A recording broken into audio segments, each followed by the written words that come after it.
Hi guys, welcome back to Data Every Day. Today we are looking at a data set of soccer players. Well, it's actually a whole soccer database. We're going to be looking at the players and trying to predict a given player's average performance across time. So this is using a Sqlite database, which is basically a whole database embedded into a file, basically. So it's not an actual database where you have a client and a server. We're going to use the Pandas function, read SQL query, to query this SQLite database and to grab the player and player attributes tables. So let's hop into the notebook. I'm going to import NumPy, Sqlite 3, Pandas, and for preprocessing, we're not going to use the one-hot encoder, but we'll be using the train test split function and standard scalar from sklearn. And our model will be a random forest regressor. Now let's go ahead and import all of that. First thing I want to do is set up a connection to the Sqlite server. Well, it's not really a server, but it pretends to be one. So we create this connection using Sqlite3.connect, and we just pass in the file path to the Sqlite file over here. So pass that in. Now we have our connection set up, and we can now query this database using read SQL query from Pandas. So the tables I want are player and player attributes. So we're going to do pandas.read SQL query, and the query we're going to do is select all columns from player, and then we're querying this using the connection we generated. So that should pull up the player table as a data frame. So we also want the player attributes table. So let's go ahead and copy this over, and we'll call this player attributes. We'll put, and let's call these different names. So this one's going to be players df. So we're storing it as a data frame, and this will be stats df. So if I run this, we'll look at each one. Players df should just be the players. Stats df should be the stats for each player. So we have 11,000 different players, so quite a good amount of data to work with. And for the stats, we have 183 columns, 183,000 rows, I should say. But we have multiple entries for each player, and actually, every player is actually represented in the stats df, so we don't have to worry about that. So basically, what we're going to try to do is find the overall rating. And you can see for a given date we have an overall rating for the player.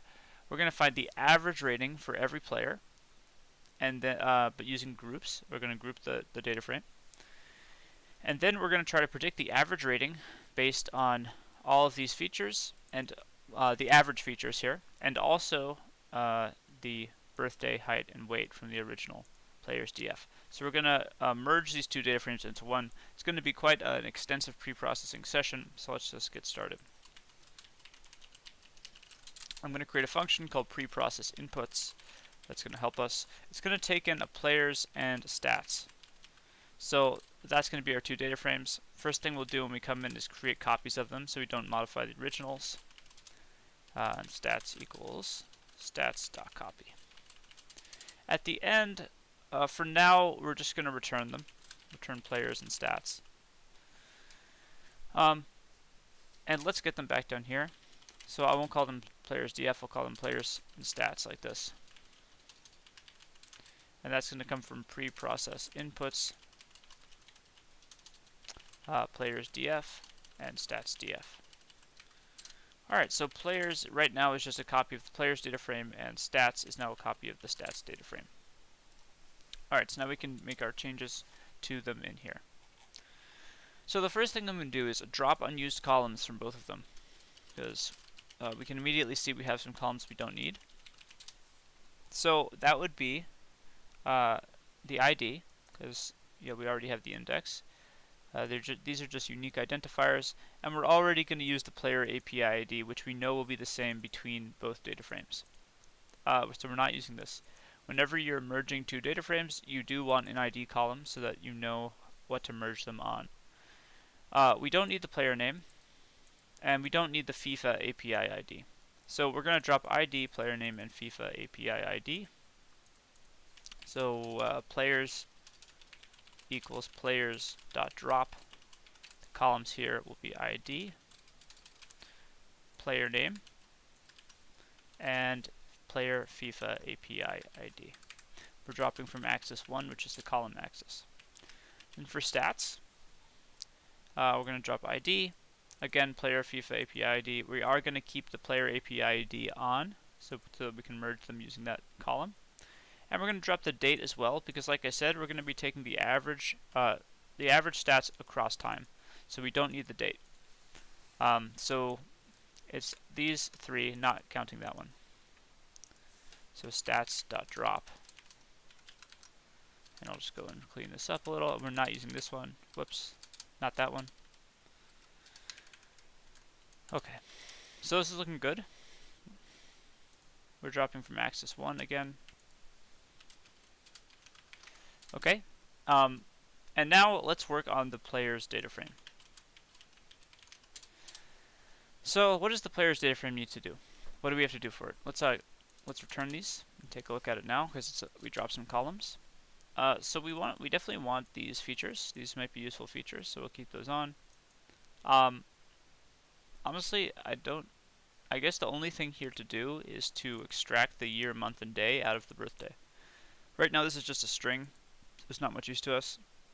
We want to get integers and put them in their own separate columns for the year, month, and day. So we'll say extract date features. We'll say birthday date features. And for that, we can take players, take the birthday column, and let's just look at what this does. If we grab this, birthday, right? Okay, we have strings. If we use the Pandas function toDateTime on this column, you can see it's been turned into a datetime object, which is very nice because then we can apply a function to it. For every x, which will be one of these dates, we can just get x.year. That will give us the year for everything. So this is how we'll extract the columns. We'll turn the column into a datetime column, and we'll pull out year, month, and day using this attribute. So this is going to be the same thing. All right.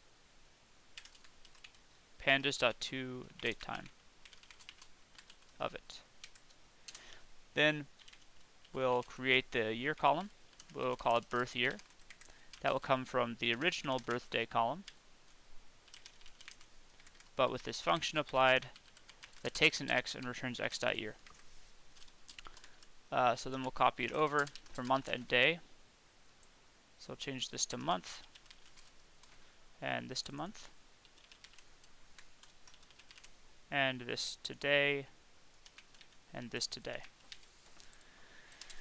Okay. Last thing to do would be to drop the original birthday column, since we took all the features out already. So players.drop birthday from axis 1. Okay. Alright, there you go. We have integers. Don't have the original column. So players is pretty much done. Now let's move on to stats, which will be more intense.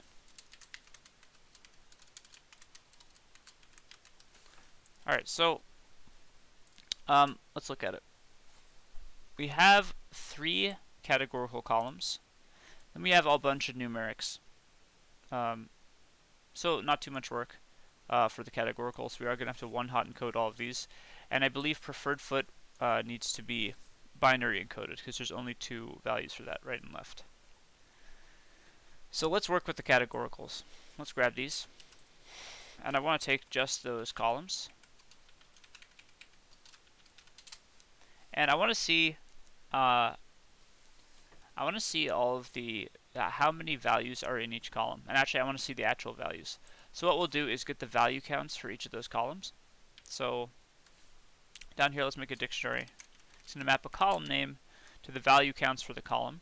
So stats subcolumn dot value counts for every column in stats actually, we're just going to use these columns. All right, and we can see now. So for preferred foot, we only have two values, right and left. For tacking work rate, we have. Okay, looks like there's some missing values. So most of the values are in medium. We have like 125,000 in there. Medium, high, and low seem like the proper answers, and then we have a bunch of weird answers along with none. So what I think I'll do is encode everything that isn't medium, high, and low as missing, and then fill those with the mode of the column, which would be medium here. Down here we'll do the same thing. We have medium, high, and low. That takes up most of the examples. All the rest is some weird entries. So let's turn all of those into missing values and fill with the mode, which would be medium. So how will we do this? Okay, let's do the group by. This would be the best. Okay, so what we'll do is we'll take stats and we'll group by player API ID. So this is a group by object. If we turn it into a list, you can see what it contains. It has basically. Oh, actually, it's going to be a big list. It might crash the notebook. Let me stop that. Basically, it contains groups of the data frame where we have different values of player API ID. So what we'll do is find all. Yeah, if we look at stats, I don't have it here. It'll find all players. It'll find a group where all the entries of player API ID belong to a single player, and then it will have, I believe, 11,000 different groups. That's the number of players we have. So then what we can do is take the head of each group, which will give us back the first some number of values of rows from the group. So instead of turning it into a list, I'll just do .head, and I'll only get one, and that will return the first row from every group. So now we have 11,060 rows. So we're only showing one example from each player. If we did head 2, we'd see 2 examples for each player. So because these categoricals are going to be the same for every player, we'll just do .head of 1, and then we'll use these as the values. So the reason I'm doing this is because if we try to group by and take the mean, which is what we want to do to get the average values, right? Because we do want to get the average overall rating and then the average numeric features across all dates. But you can see that it has dropped the categoricals. So what we're going to do is we take the head to get just the categorical values, and then we'll add those onto the data frame. So over here, let's take this and let's just take these values. So if we now index with these columns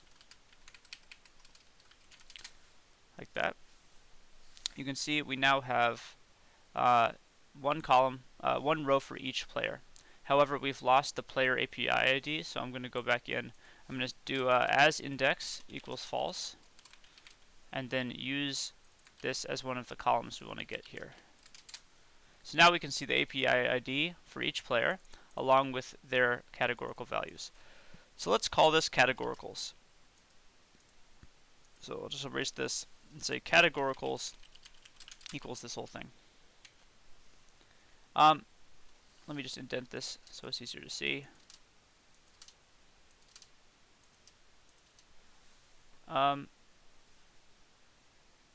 We could also just do the head after that, like that. All right, and then we should clean them up. So let's say get categorical stats, and then we do have to clean them up. So if we look at this now, if we look at stats, actually let's return categoricals along,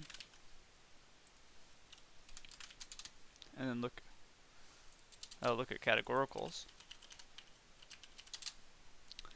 we have some messy values in here.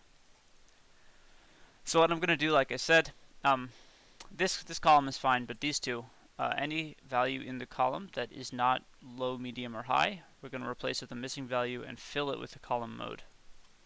So let's apply a function. Let's just take one column, for example, this one. We'll apply a function to it. It's going to take a given value and return a missing value with numpy.nan if x is not in low, medium, or high. And otherwise, we'll keep x the same way. And now you'll see we have missing values in the places where we originally had phony values like that, or over here. These were nuns, now they've become numpy.nan. So let's do this. In here, we'll say clean categorical columns. So we want to do this for both of the columns. So for column in, and we'll list both of these here.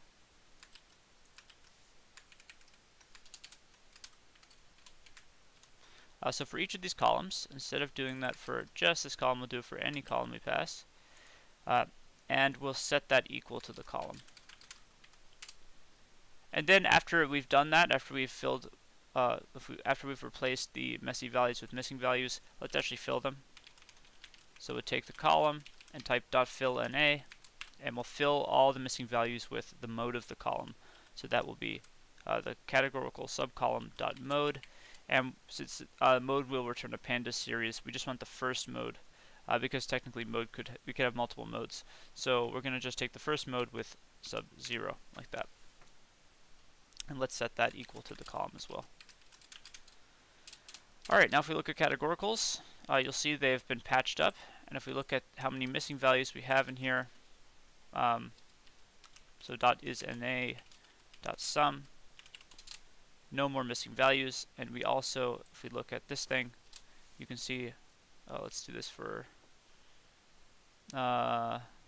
column in, and we'll do categoricals subcolumn for column in categoricals. We'll do the same. Yeah, okay, like this. Now you can see we have just 2 values here, just 3 values here, and just 3 values here. So we've cleaned up the categoricals, and we're almost done with the stats. So I think we're ready to do the actual group by. So we need to put the categoricals onto the stats now, but if we look at stats and categoricals, the indices do not match up. So we're going to use the player API ID to merge the 2 data frames. So what we'll do is type stats.merge and then categoricals, and we want to merge on the player API ID column. So that will put the 2 together. We still, so this didn't work because we forgot to group first. Oh wait, this did work. Yeah, what we should do is group and then merge instead of merge and group. So let's group. Stats.groupBy. We're grouping by player API ID. So I'll say by player API ID, and then take the mean of every column. And you can see the categoricals have been dropped. But now what we can do is merge the categoricals onto this. So just take that and put it on here. And you can see now we have one record for every player that contains the mean value for each column, and then at the end we have the categoricals that we have merged on. So let's do this up here. Let's say we'll take the average numeric stats across groups, or within groups, and merge with categoricals. Alright, so there it is. So stats equals stats.groupby.mean, and then we'll do stats equals stats.merge. with categoricals. Alright, we don't have to return categoricals anymore. And let's take a look at stats. Here it is. So this is just what we saw. We have one record for every player, and at the end we have their categoricals. Alright, so we're almost done. I think there might be there still might be some missing values in here. Let's look at that. Stats.isNA.sum. Yeah, we have. It looks like there's 478 rows that have all missing values, maybe. But because this is such a small number, let's see actually. So stats. Yeah, let's use this as an indexer. Now you know what we'll do. Stats.isNA.sum over axis 0. That will give us, over axis 1. So summing across the columns now, we'll get the number of missing values in each row. And if it's greater than 0, that will give us a true. And we'll use the true false to index stats.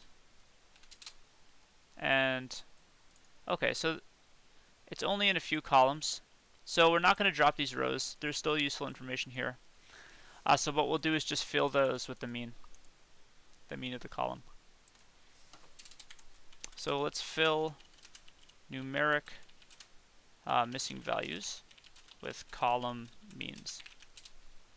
So for column end, and I just want to fill all the columns that have a missing value.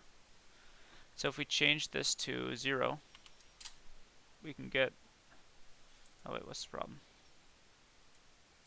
Let's look at this. We just get this again. Okay, we'll look at this one. Greater than 0, that will give us a true whenever there's a missing value there. Okay, and then we can use stats.loc, target all rows, and just use this as the column indexer to get the columns that have missing values. And we can type .columns to just get the names of columns with missing values. So we'll use this up here for column in those columns. We will take stats subcolumn and use fill_NA, pass in stats subcolumn dot mean.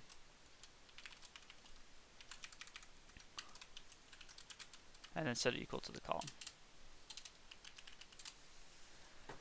Alright, we're almost done. There's no more missing values here. There shouldn't be. We look at this. Yeah, no more missing values. We should also ensure that players has no missing values. Yeah, no missing values. So there's no missing values in any of the data. I think we're ready to merge the two. So now we're doing one final merge to bring the players and stats together. So we're going to merge on player API ID to get these two together. So let's call this whole data frame df. We'll say create a single df. And df is going to be players.merge stats on player API ID.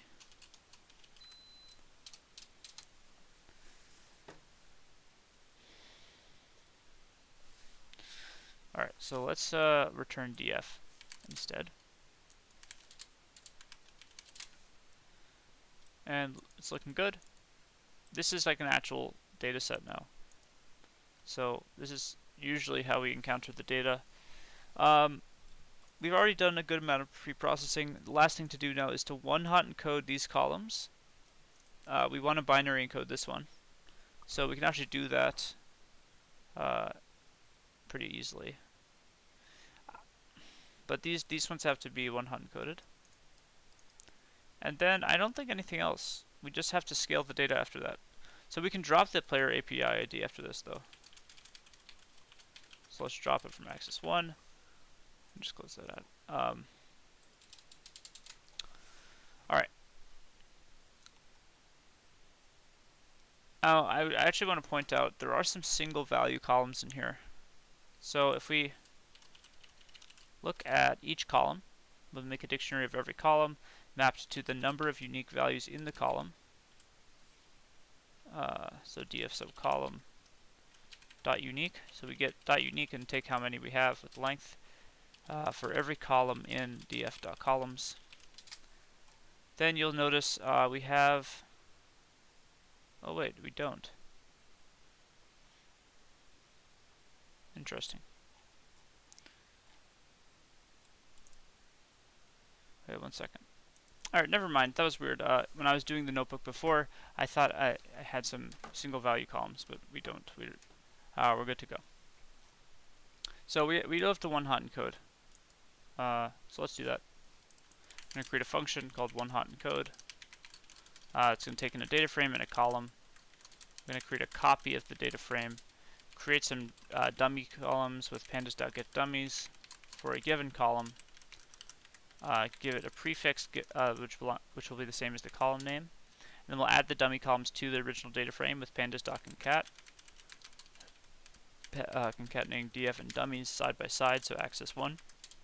And then we'll drop the original column from which we created the dummies, and we'll return df.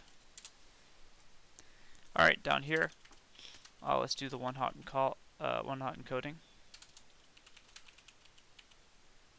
And we actually, why don't we do the binary encoding first, because it's simpler. So there's only one column that needs binary encoding. That would be the preferred foot column. It just has values of right and left. So we take that column and we call the replace function on it. That we can use a dictionary to perform a mapping between the values. Let's map left to 0 and right to 1. And here we'll set that equal, like that. That's all we have to do for binary encoding. So we send each value to a different integer.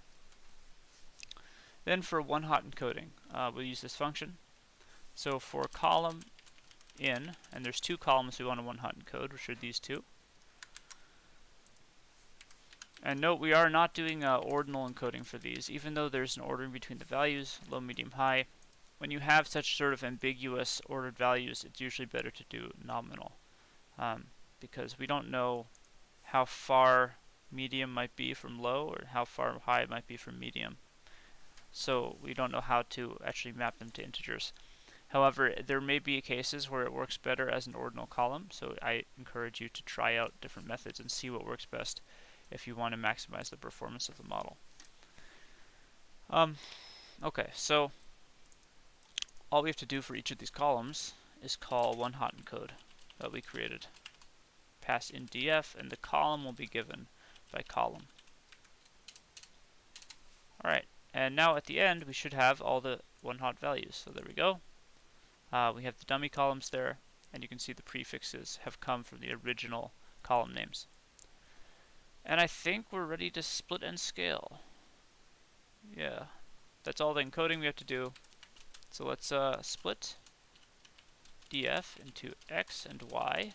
So y is what we're trying to predict. That's going to be the overall rating. Where is that one?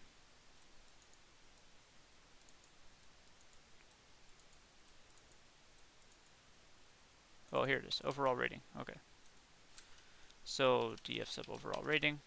X is all the rest of the data, so we're going to drop the column. And then we'll do our train test split. So we're going to split the data set into 4 sets of data: xtrain, xtest, ytrain, and ytest. We're going to use the train test split function from sklearn. We pass in x and y, specify a train size, let's make it 70%, keep shuffle equals true, and give it a random state so that the shuffle can be reproduced every time we run the notebook. Alright, and then we'll scale x. So we'll create a scalar. We'll use a standard scalar that will give each column a mean of 0 and a variance of 1. And we'll fit the scalar just to the train set, because we want to pretend we don't have access to the test set when we're doing the scaling. Then we'll transform xtrain using scalar.transform. And this actually returns a numpy array, so I'm going to turn it back into a data frame afterwards. Keep the indices as they were, and the column names as they were. And we'll do exactly the same thing for xtest. Now let's return these 4 sets of data. Oh, we got an error. Index data must be one-dimensional for here. Okay. So let's not run that. Take a look at xtrain, see what the problem might be. Are we passing something wrong? Let's create a standard scalar and fit and transform xtrain. That the scaling is not the problem. It's turning it into a data frame afterwards. So pandas.dataframe without the indices works. If we keep the index equal to xtrain.index, that works. Keep the columns equal to xtrain.columns. That works. So what could the problem be? Is it trying to set it? That shouldn't be a problem. No. Okay, give me 1 sec. I'll try to figure it out. Oh, I didn't realize. Oh, I forgot to put dot columns at the end. Okay. All right. Yeah. So let's run that. Delete this. Take a look at xtrain. All right. Here's the final data. So this is ready to go into the model. Everything's been scaled. We have 46 columns in the end. And ytrain should just be the actual performance values for each of these examples. All right, now we'll do the training and get the results. So we're going to be using a random forest regressor, which basically builds a bunch of decision trees in parallel and then takes the average result across them for the final prediction. So that's random forest regressor. And we're going to fit the model to the train set. And I want to print out the RMSE and R² score for this model. So let's get some predictions. Ypred. That's going to come from model.predict on the test set. So just xtest. And then we'll get the RMSE. So that's root mean squared error. So we take the test values, subtract the predictions. That's the error. Square it. That's the squared error. Take the mean. That's the mean squared error. And take the square root. That's the root mean squared error. Then we will get the R² score. For this, we'll just use model.score because it's a little annoying to compute on the test set. So now we'll print them out. Test RMSE. Let's display it to 5 decimal places, and we'll format this using RMSE. Then we'll print out test R² score.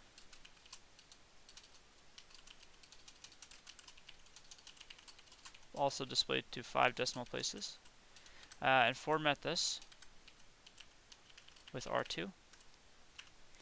And let's just indent over.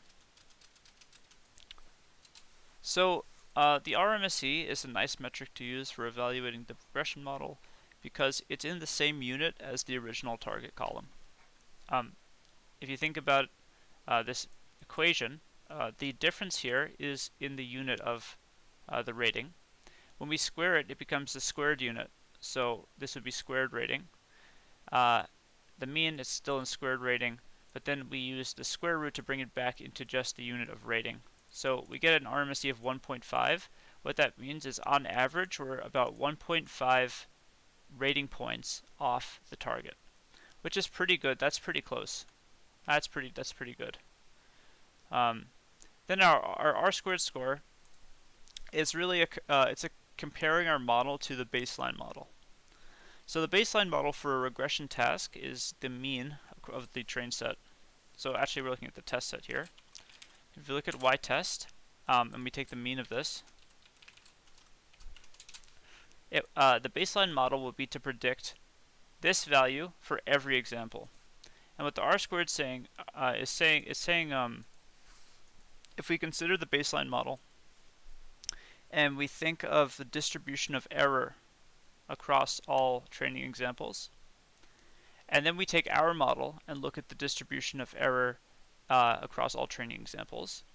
The percent reduction from the baseline model to our model in the variance of the error distribution is 93% reduction. So R-squared doesn't necessarily mean your model is doing well, because if the baseline model has really, really high variance in the error distribution, just because you have a 93% reduction doesn't mean you have a small amount of error. But it is definitely a good way to compare models to each other, because you can see which is doing better than others. But we can see by the RMSE, it actually does seem pretty reasonable. We're doing okay here. Because if you consider the range of values here, well, let's look at the test set. ytest dot min is 45 and dot max is 87. So across about 40-point range, we're getting an average error of about 1.5 points. Alright, and that will sum up today's video. So thank you so much for watching. I hope you enjoyed it. If you did, make sure to subscribe and hit the bell for more content, and leave any comments you have in the section below. I'll see you guys tomorrow. Have a fantastic day.